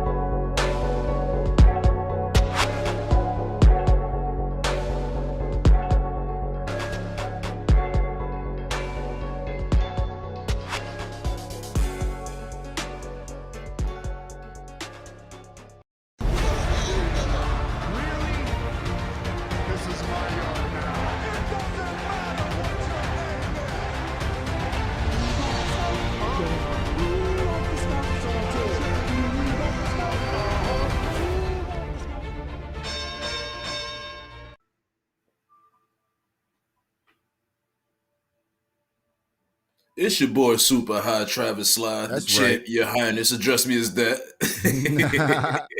That's right. And it's your boy, Mr. HD, back with another Wild News Joint. You already know what it is. Welcome back to the show, people. Hope you had a good smoke break, got your munchies and all that good shit. Gruss says, hey, Laylo, a video leaked of a third Uso dressed as a cameraman cutting the top rope, the demon last week.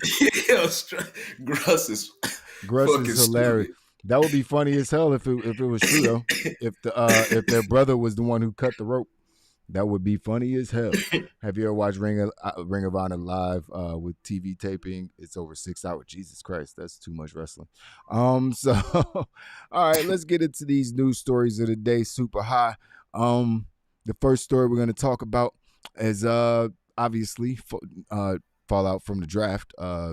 And it's something that I've always wondered about. I think I've heard stories about this before, but a lot of superstars aren't informed about where they're going to land before the draft. Like they're just finding out like we're finding out. So it's always interesting. But as reported on Thursday's news, the network were informed of top draft choices, but that was not the case for the superstars. It's been reported by PW Insider that the superstars were only informed minutes before the official announcement. Think that makes sense? I mean, I don't see a problem with it. They're still doing the same shit. Everybody's right. It's all one show. It's all one company, right?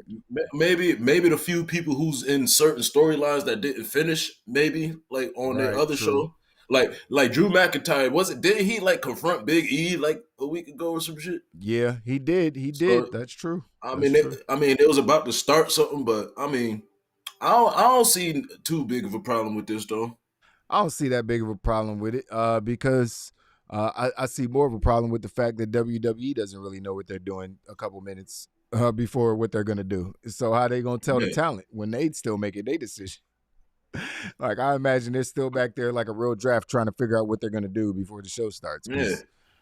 It's a mess, as always, backstage doing those shows. But in our next story of the day, a lot of people don't want Ric Flair back due to all of the controversy. Me and Super High were just talking about how he messed up our pre-show music. We had to remove him from the pre-show music. And it was a fire-ass track. So we are not happy about that. Ric Flair fucking up the bag for everybody.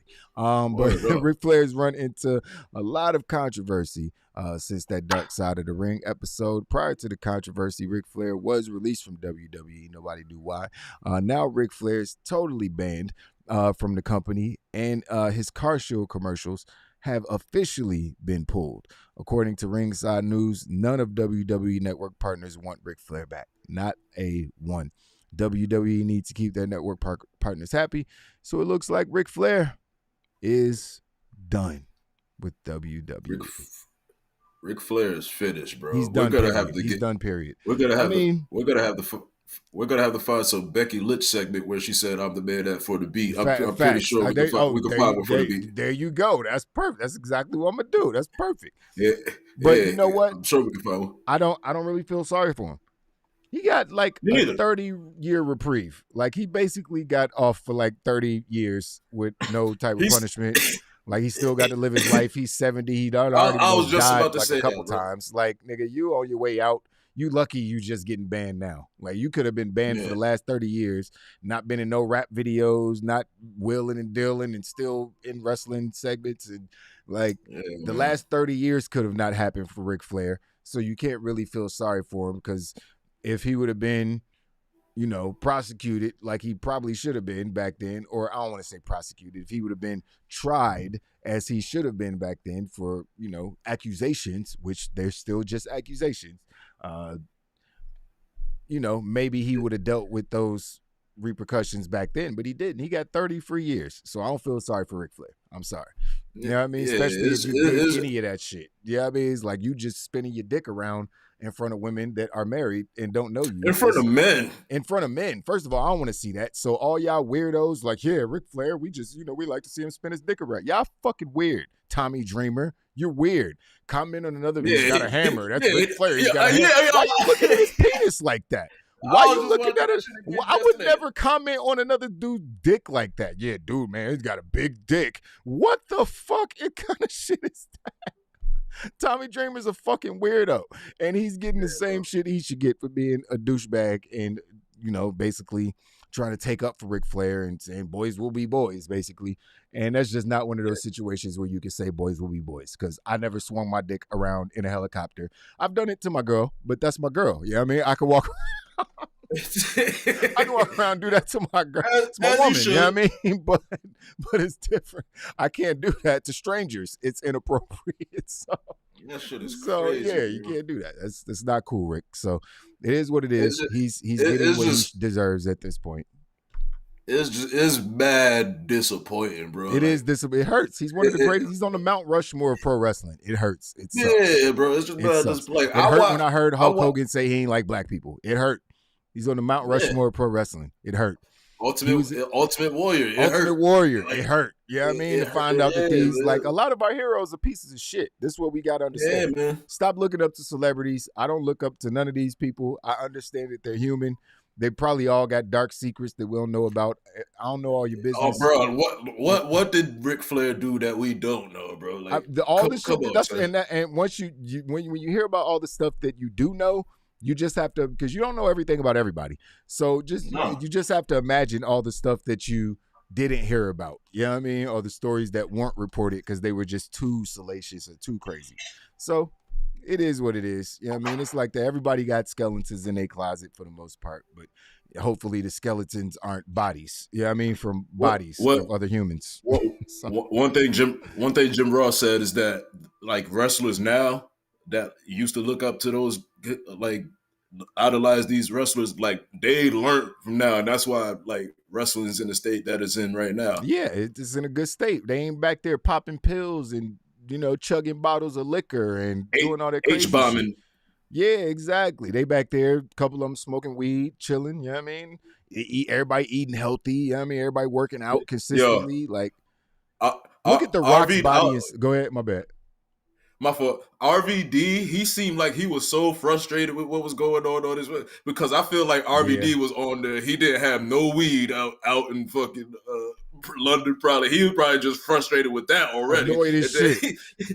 And y'all sit y'all stupid asses down there by drunk. This shit up here. Right. Because he like me, I wouldn't have been drunk either because I'm a smoker, so I wouldn't have been drunk either.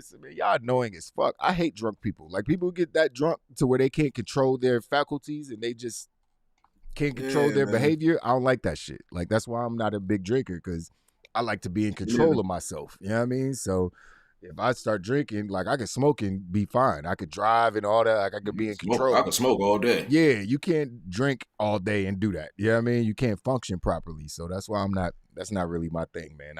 I got my bottle of Henny. Take me like a whole month to get through that shit, and I'm cool with that. You know what I mean? I'm perfectly fine with that. You know what I mean? So yeah, man. It is what it is. But in our next news story of the day, we'll talk about AEW International Tour possibly happening soon, which I think we talked about in the past before AEW expanding their brand a little bit. But on Busted Open Radio, Tony Khan revealed that he is highly interested in doing an international tour. He said, I quote, "I do really want to do an international tour next year in 2022. I'm not sure if we'll hit a lot of different cities or if we'll focus the international trip primarily on Craven Cottage, the home of Fulham football team. You know, the stadium is very, very near and dear to my heart with our relationship or ownership of the Fulham Football Club and our relationship with the fans and having such a great venue to do a show in such a historic venue. And I would really want to put my focus on that if we do go overseas. And I don't know when we'll do it, but it's something I really like to do." Now, I, for one, am in favor of them focusing on one venue and just doing a one venue pay-per-view style event somewhere over there instead of doing a tour. I feel like a tour is just going to be a bunch of house shows. No one's going to care. I mean, they could do Dynamite and Rampage in those places, maybe do like 2 weeks overseas, or maybe just one Dynamite and one Rampage, or maybe 2 of each or something like that. Would be cool too, but I feel like that might be, it's just, you know, more finances, more work, more venues, different things like that. You already own a stadium over there. Obviously, your family's billionaires. You already own the football team over there. So just use that stadium, do the event there, promote it for a couple months, and pack it out and have like a WrestleMania overseas. If AEW did a show over there, they'd put 50,000 people in that joint. It's like, it'd be a WrestleMania overseas. Like, AEW, I want to see a UK crowd in an AEW show. oh, that's too much. That's too much. The UK crowd would be so crazy. That would be one of the craziest crowds we would ever see. Ever. Crazier than Raw after WrestleMania. Craziest crowd ever. They would lose their minds. Because that UK crowd, bro, is just tremendous, bro. Yeah, it is. That's facts. Except for when they're throwing beach balls when the wrestlers are wrestling. Don't like that. Yeah, but what do you think? You think they should do a one-off show or maybe do an actual tour? I don't think they should. Like, I should think they should wait to do a tour. Like, have like a show, like do one show every now and, you know, a few months apart or some shit like that. Maybe. You could do it once a year overseas show. Yeah, you could do it one. I would say maybe twice a year, maybe if that. But once a year sound cool too. But yeah, bro, like they don't need to go on tour yet. Like they could expand just by doing those 1 or 2 shows a year. Going on tour right now just seems like a cash grab. It doesn't seem like you're really trying to be efficient and put on the best possible product, because Dynamite still needs some refining. Rampage still needs some refining. You still got some refining to do on the shows that you have. So I think that they should focus on those, focus on making sure that the company is still hitting, you know, gets to that 1.5 mark and stays there and is consistently competing with Monday Night Raw and SmackDown. They just need to focus and not spread themselves too thin. Because as a company who has potentially be a massive, I mean, they're a big company already because they're owned by billionaires.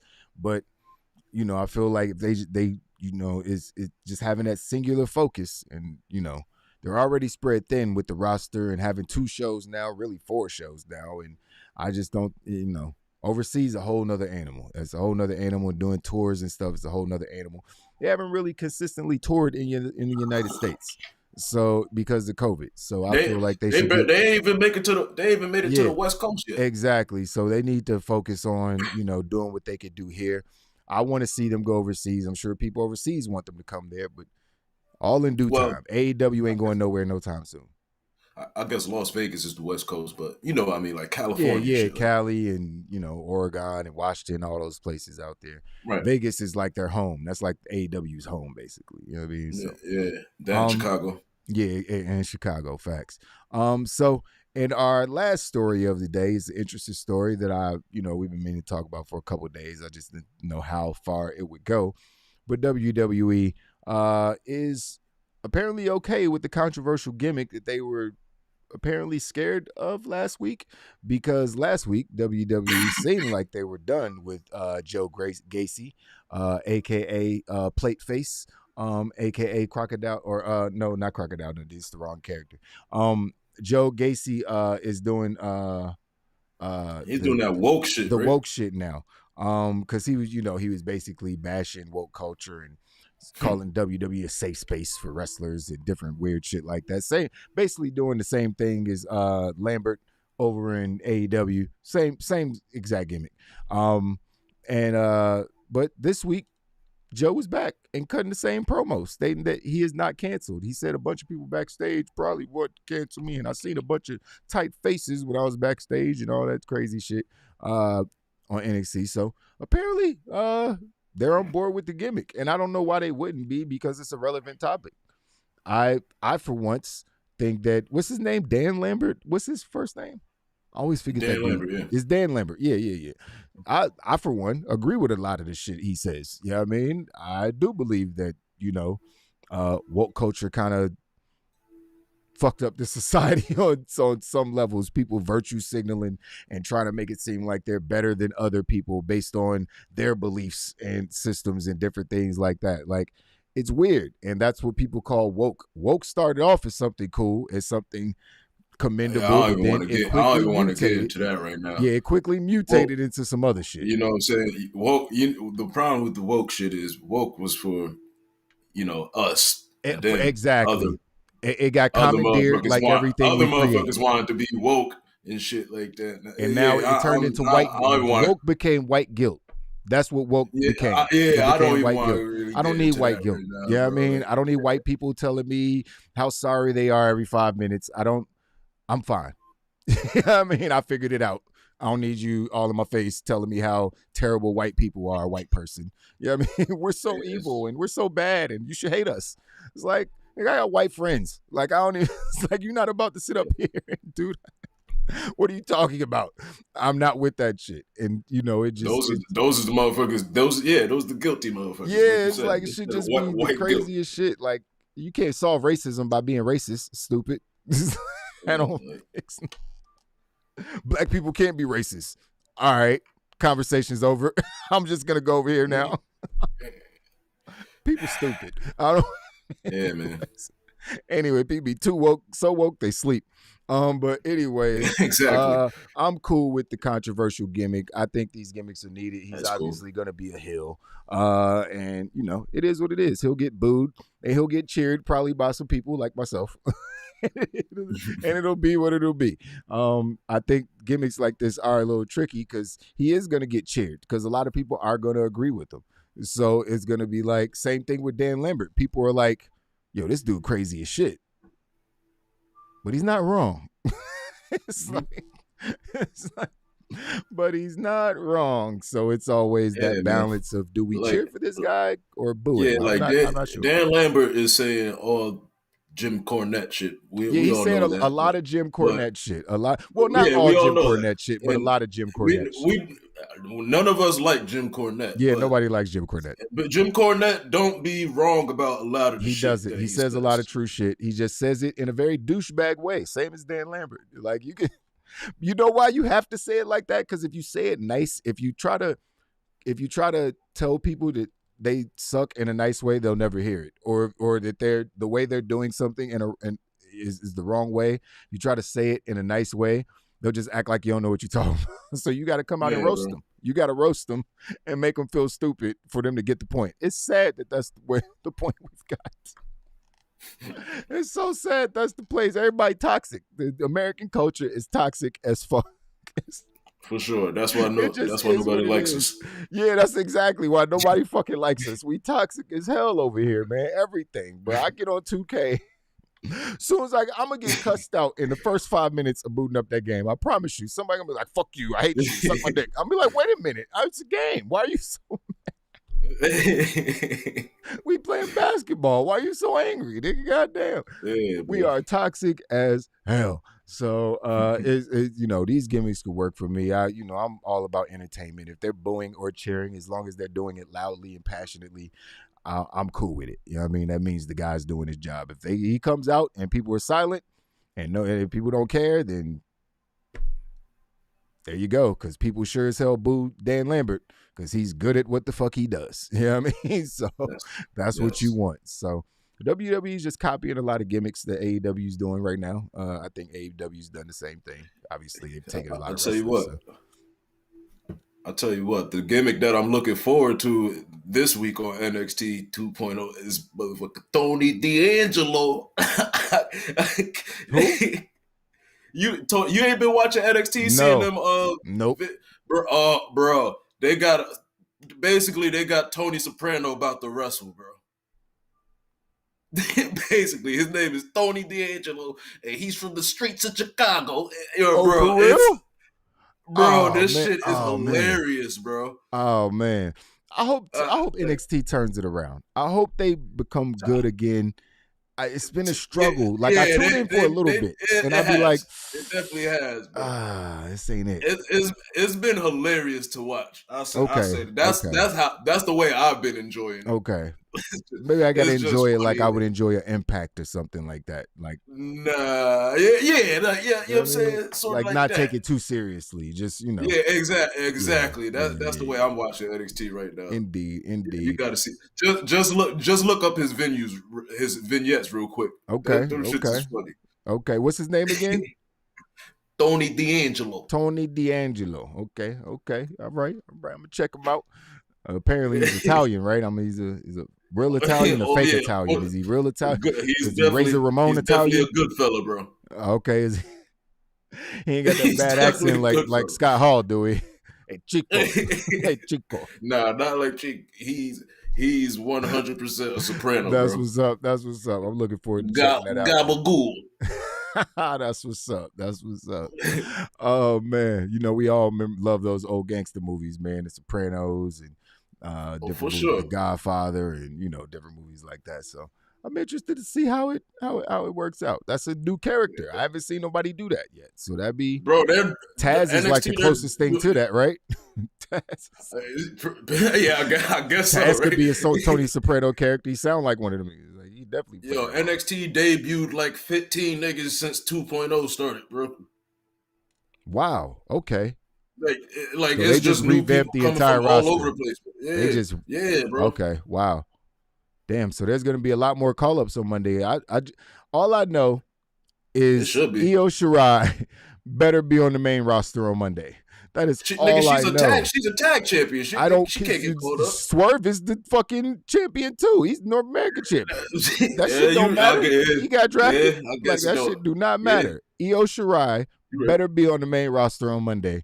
Because if she's not, she has been robbed and she needs to leave and go to AEW. Like, I'm sick of this shit. Yeah. Like, she's too good. She is too good. She's Yeah, better than almost everybody on the main roster they have. She can easily compete with the 4 horsewomen and Bianca and all those others. She's come on, man. The mistress of the sky or whatever they call her. She's Io fucking Shirai. She's the best female wrestler in NXT. You know what I mean? Call her up. Am I wrong about that? Am I tripping? The mistress. What do they call her? Of the sky. What do they call her? Is that what it is? I don't know if it's the mistress something of the sky. Somebody chat. What is it? I don't know. It's the something of the sky. I don't fucking know. She's in the sky. She jumps off of real high shit. I don't know. It's the goddess of the sky. Goddess of the sky. Mistress, goddess. I don't fucking know. I know the same shit to me. I don't. She's stressed in the sky, nigga. I don't know what the fuck. Genius of the sky. There you go. It's the genius of the sky. There you go. Good job. Good call, brother. Mistress genius. I knew it ended with a us. That's all I knew. It was. I knew it ended with a us. But yeah, man, that's something I'm actually looking forward to, man. I just want to see her get pushed more. I think being the tag champ in another odd couple, the 5th one in WWE, like I feel like it's an overused gimmick, and she doesn't need that. She deserves better, especially putting her with a rookie who is awesome. Love Miss Stark. She's great. Mm-hmm. But yeah, Io Shirai is on another level. She's on another level. Zoe could battle her way up as a singles competitor, or Zoe could come to the main roster. Zoe's fire. Zoe could easily be on the main roster competing with those ladies up there as well. Get Natalya and Tamina the fuck out of here. Sorry, no disrespect, ladies. I don't care. Get some of these ladies out here who are just taking up TV space. Like, get some real fucking talented wrestlers like Io and Zoe and people like that. Where the fuck is Toni Storm at? In catering still? She debuted. She got called up 2 months ago. Been eating tuna sandwiches ever since. Where the fuck is Toni Storm? Like, oh man. Yeah, they got her. They got her in fucking liking Rick Boogs and shit. Yeah, that's what I'm saying. She back there catering, flirting with Rick Boogs and being his fucking groupie and shit. Like, I feel Yeah, like she that's what they just- about to do. Like, make her a groupie, or they gonna be a band or some shit. Like, her and Boog's gonna be a band. It's like, Yeah, she just let's got start a engaged band. to You want to Juice start a Robinson. band? And her and Juice man. Robinson just got engaged. Like, Oh, her and Juice Robinson just got engaged? yeah. Oh, shout out to Juice, man. Good for you, bro. Good for Hell you. yeah, shout out to Got Juice. that pillow booty, boy. He about to be resting his head on that thing all day. I know what it's like. All right, man. Respect, salute, man. You got a whole cushiony booty to put your head on when you're tired, man. Ain't nothing wrong with that. You know what I mean? So, yeah, shout out to them. That's dope. Tony Storm and Juice Word. Robinson. That's dope. That's dope. I had no idea they were even a thing. So, Oh yeah, they've been together for a while. Okay. All right, guys. That's about it for us today. We've been on for 2 hours. Saturday stream. Gotta love it. Our king size review joint, followed by all the news. Monday, no show, obviously, because no pay-per-view this weekend, but we'll be back on Tuesday with the Monday Night Raw review joint and blunt ratings, followed by another wild news joint. So until then, I may join the Raw review this Monday. I'm watching Raw this Monday because it's the draft. Oh, you watching Raw? Oh, you watching Raw? Oh yeah. I'm gonna watch it. Pull up. Pull up. All right. Two-Face will we'll acknowledge see. you. They better. Gruss, I don't know. You might be waiting on that for a minute. Man. But we'll be back Monday, guys. I'm gonna go handle some business, take care of some 2K, and smoke some weed. Hopefully, you enjoy the rest of your weekend like I will do mine. Fuck these motherfucking people forcing me to get a vaccine so I can go to a Raiders game. I hate you all. And yeah, it is what it is. Land of the free. Not so much. But anyways, it's my rant for the day. I'm upset because I got to go with Post to go anywhere and do anything in a place where I thought that I had free reign to be a human, but apparently not. You know what I mean? It's like, my body, my choice. Nope. You want to eat, nigga? You want to work? You want a job? It ain't your body, your choice no more. So, exactly. This shit crazy. But anyways, everybody stay safe out there. Love all you guys. I will see you guys on Tuesday, 4:20 sharp, as always. Until then, for your boy, Mr. HD, and Super High Travis Sly, we are out of here. Like the video, subscribe to the channel, and hit the notification bell to know when we go live next. Follow us on Twitter and Instagram at Wrestling on Weed, and thanks for watching.